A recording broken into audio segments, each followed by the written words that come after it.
Good evening, everyone. Thanks for joining us for a special edition of NBC 15 News at 6. The Mobile Mayoral runoff election is now less than a week away, and tonight we have the two remaining candidates seeking that office joining us on set again to discuss some of the issues that have emerged during this campaign. They are, of course, former Circuit Judge Spiro Chirigatis and State Representative Barbara Drummond here with us today. Thanks for being with us, by the way. Thank you very much. Very good. Glad to be here. Mr. Chirigatis, Ms. Drummond, you tossed a coin a little while ago, and you won that coin toss, so you're going to get the first question. But the last time each of you were here, it was for individual discussions about your plans for the city of Mobile. And tonight is considered more of a debate, but we wanted to continue with that more relaxed conversation format that our viewers seemed to like a few weeks ago. So I'm going to ask each of you a question on the same topic, and the other will have the opportunity to respond. And of course, time is limited, so I will politely shepherd us through this with that in mind, with the intention of securing better understandings about your plans for the future of Mobile.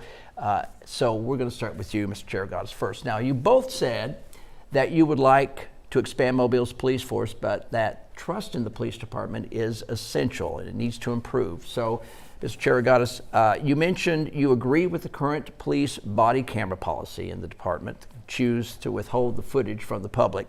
How would that work for the need for trust? Because that's an issue, in Florida they do get a chance to look at it. Here they don't.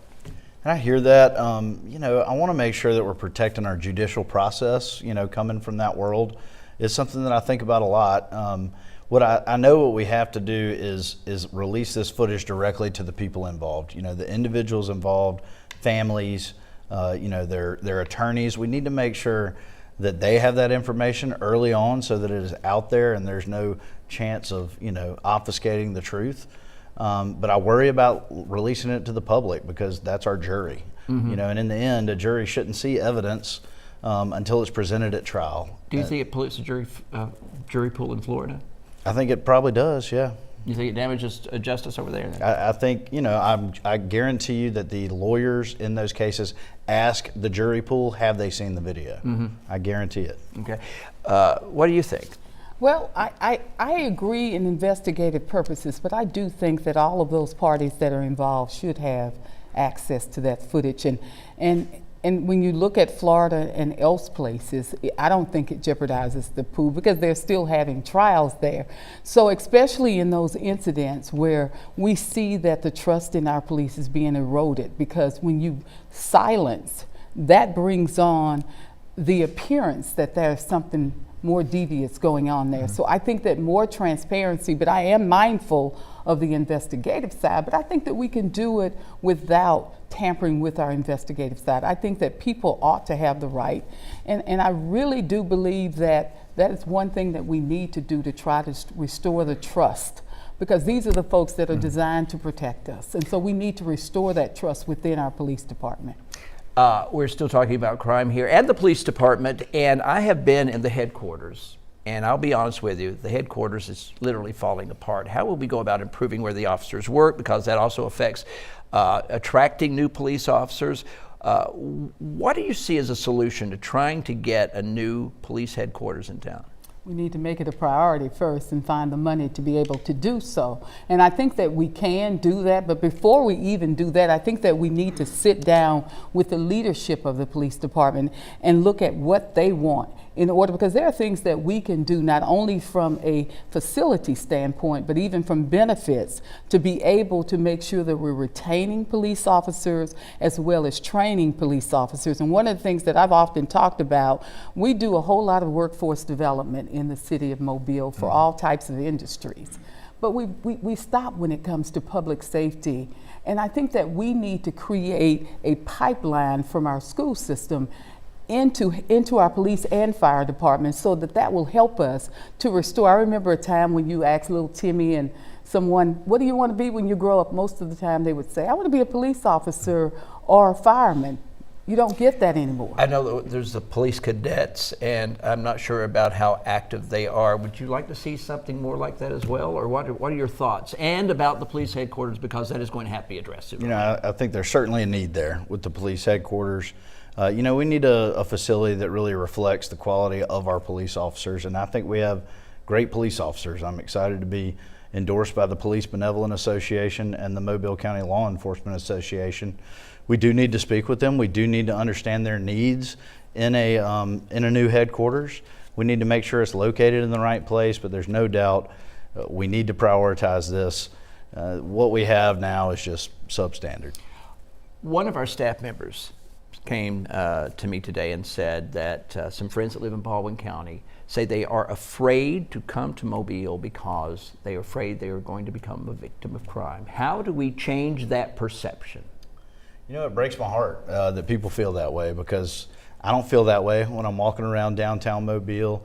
You know, if you look at the incidents that happen, they're often very, very late at night, and they're frankly in poorly lit areas oftentimes.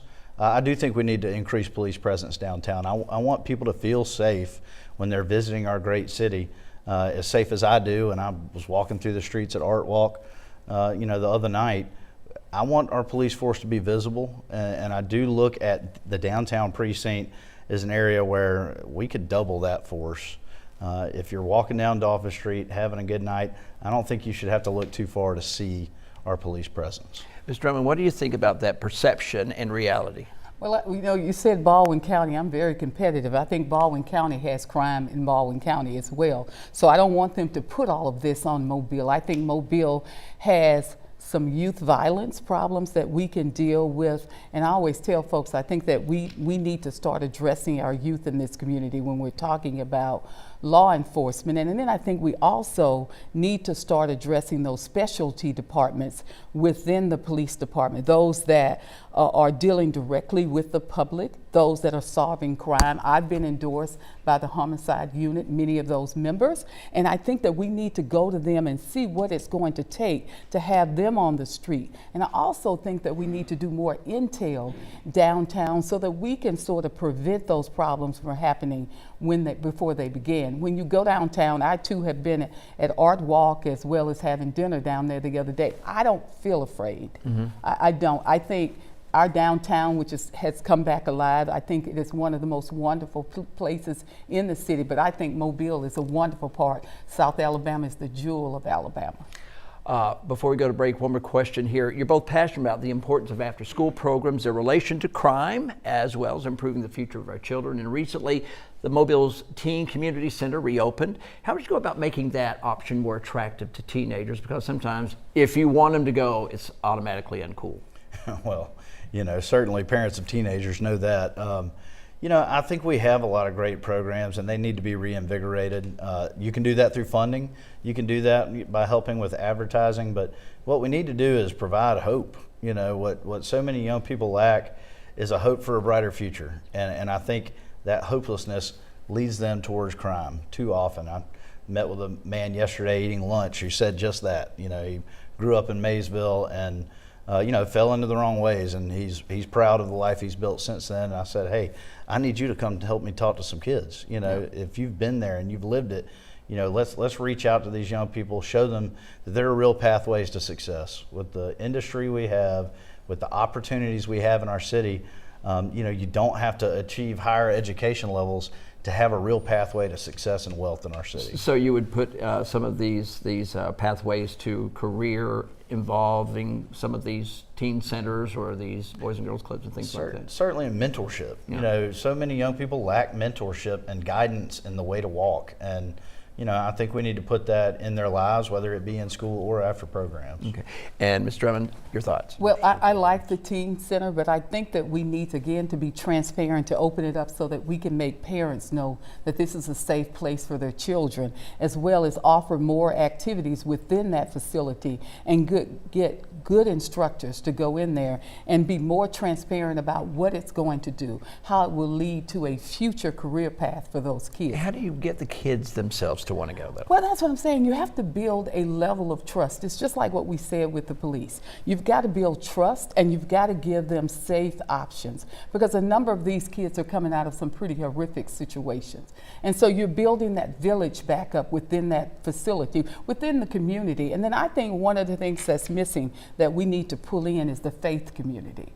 We need to make sure that the faith community have a hand into it, and we can give them better options and safer things to do within this community. Because right now, if you ask a young person what is there to do here, they'll tell you it's not much that you can do here. And I think that we've got to start making our young people feel like they are appreciated in this community by giving them the options. We can prevent youth violence if we did that. I am a big person who says if we put nothing in, we get nothing out. I truly believe it's time for this city to begin making them, the youth of our community, number one, because they're not only the ones who are going to have to take the mantle, but they're our future leaders, they're our future mayors, they're our future county commissioners. So that's what I think. Okay, we're going to take a break right now. We've got to talk about the economy, growing the city. We're going to talk about all that when we come back in just a moment.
Welcome back to NBC 15's conversation with your candidates for Mobile Mayor. And I'm going to start next with you, Barbara, or Mrs. Drummond. But we know each other. I call you Spiro and I call you Barbara. Is that okay? That is fine. Very good. All right.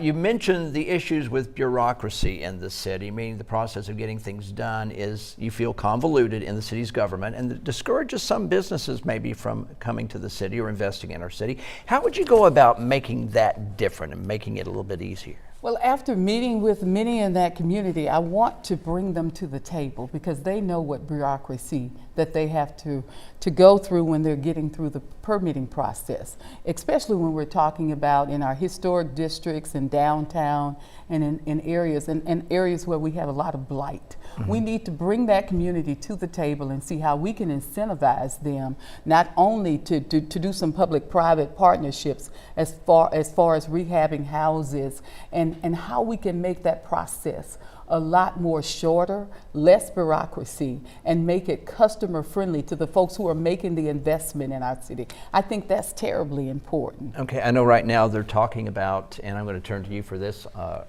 on that response, where the mayor is talking about adding some fees and some incentives, mostly not really incentives, but directives to get your property, if you've had it a long time, it's in bad shape, to do something about it.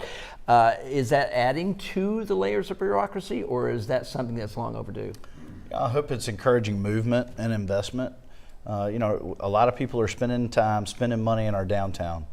And when you have blighted buildings that are covered up with plywood, it detracts from the value, you know, of neighboring buildings. But, you know, to me, when the government needs to step in is when it's creating a dangerous situation. And I presided over the case where the Hoffman Furniture Building caught on fire because it was unsecured and there was a unhoused person in there that lit a fire, whether intentionally or accidentally, I think we're lucky that it didn't burn down an entire block. So requiring some fire protection, fire warnings, whether it be sprinklers, I think that's something that we owe to the other people and businesses who have invested in our downtown. Specifically, you mentioned cutting business fees for the first year of a new business, and that tax goes into the general fund. Why is this important? And if you cut those fees, that means you're taking away from the general fund. How would you put that back? You are, but what I hope is that, that we're creating a culture of creation here in Mobile. When you're a small business opening up, a $200 license fee matters.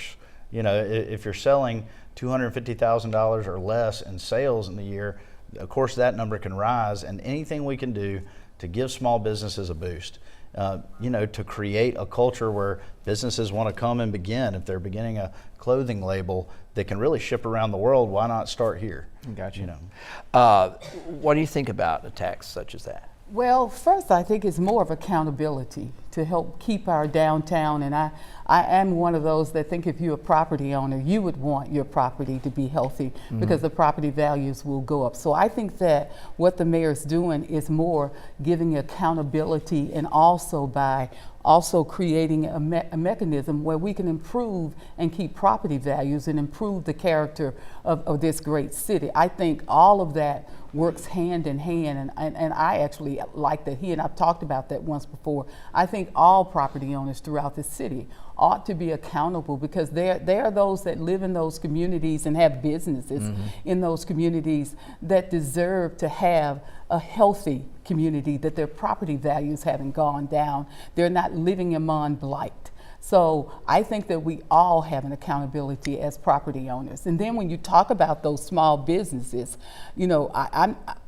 not opposed to cutting the fee that they have to pay, but I think that the city gets a lot of federal money. We have a department that deals with small and minority and women-owned businesses. I think that we need to look at those dollars to help incentivize a startup, have incubators, that these individuals will get a hand up, and they can then grow their number. If we have to even look at how many people they're going to employ in our city and the revenue that they will make with their business. A lot of people have a lot of great talent and a lot of great services in Mobile. Some don't know how to do business plans. Some don't have the proper bonding or insurance. And I think that's where the city has a very good nucleus, a good foundation that we can use now to build that, so that we can create more business. When you look at those small business, I think that we can incentivize them to do things that will help us to improve the city.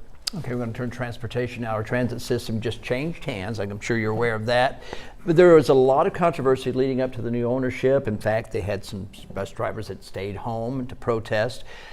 And so we're wondering, how can we improve the transportation system, but also improve the lot of the people who work there, as well as the people who take the buses right now. I'm going to talk to you first about that. What do you think? Well, I was hoping that they would let that chore be left for the next mayor, because I think it is so important. We don't want to hamstrung the city, but I think with technology we can get there. And the treatment of those employees, though they're not city employees, they're working for a third-party vendor that is getting our tax dollars. And those are our citizens within our community, and I think that they should be treated fairly.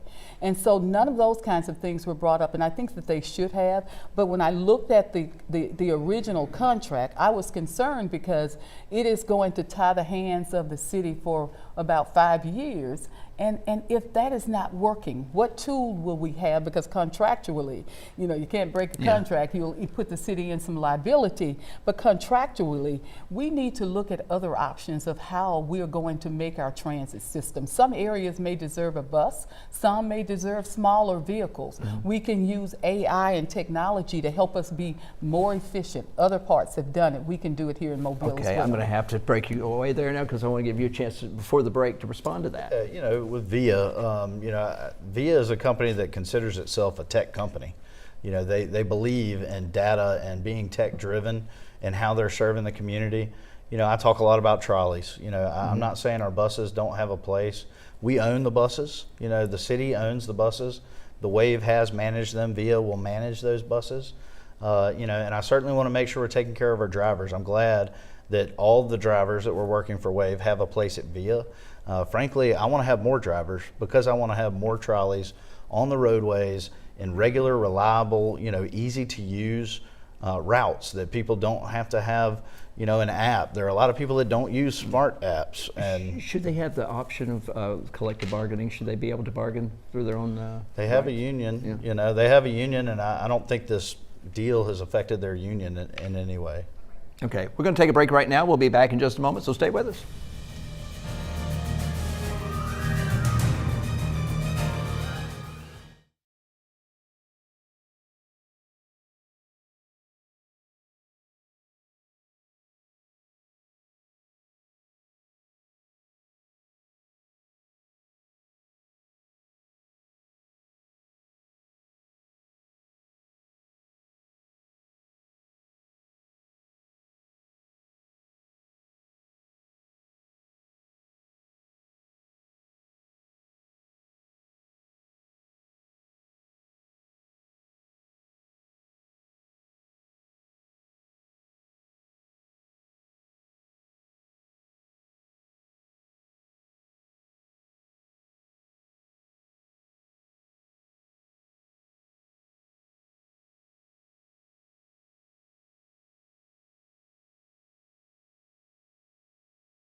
It's a rather short conversation, but we're going to wrap it up with the opportunity for both Spiro and Barbara, I feel like I can call you by your first names, to say what you want the public to hear you say in this probably the final presentation of your campaign. Thank you for that opportunity too. Right. You know, my name is Spiro Charigatis, and I'm running for mayor of Mobile because I want to see Mobile achieve its full potential. You know, Mobile is my home. It's where my children were born. It's where they're in public school, and they will be in school here for at least another decade. Mobile has been a city of such great potential for so long, and I feel like we are on the cusp of realizing that potential. That's why I want to be your next mayor. You know, I want to be a leader of this city that has vision and energy to tackle the problems of today and be ready for the problems of tomorrow. I'm honored to be endorsed by not one, but two mayors who have shown vision for this city. Mayor Stimson has endorsed me. He has been a great servant for our city, and he's left us in a great financial position. Mayor Mike Dow had the vision to invest in our city, to invest in our downtown, and move this city forward, and that's what I want to do. I'm thankful to have Mayor Dow's endorsement and Mayor Stimson. I'm excited to be the next step for the next generation of Mobilians. Okay, Barbara, you've got the same amount of time there. I want to thank you, Darwin, and also WPMI for this opportunity. I am Barbara Drummond, and my reason for running for mayor is simple. I want to make sure that we have opportunities, not just for some, but for all. I am a native of Mobile. I have been reared here for such a time as this. I have experience in city, county, as well as state government. This is in my DNA. I see a great future for Mobile, one that we need someone with experience to be able to take us to the next level. One of the most gratifying things of this campaign has been for me is seeing the enthusiasm and the momentum of this campaign and those who are investing themselves into our tomorrow. I am proud to say it is not about who I'm endorsed by, but it is about me and the citizens of Mobile. I want better things for Mobile. As I have said so many times and so many times before, our better days are ahead of us, and Barbara has been groomed for such a time as this. Her experience in city, county, and state government will make sure that we go to the next level. So on September the 23rd, vote for Barbara Drummond for mayor. She's the experience and hometown candidate. All right, and I just want to say that we are lucky we have two great candidates running for the mayorship of our city, and I want you all to get out and vote for your favorites. So important that we take part in the process. Thank you for joining NBC 15 News at 6. You can see our full conversation with the candidates for mayor of Mobile. It'll be on our website at mynbc15.com, and we hope you'll once again get out and vote. It's coming up really soon, next Tuesday. Be here before you know it. Thanks so much for joining us tonight, everyone. We'll see you tonight at 10 o'clock.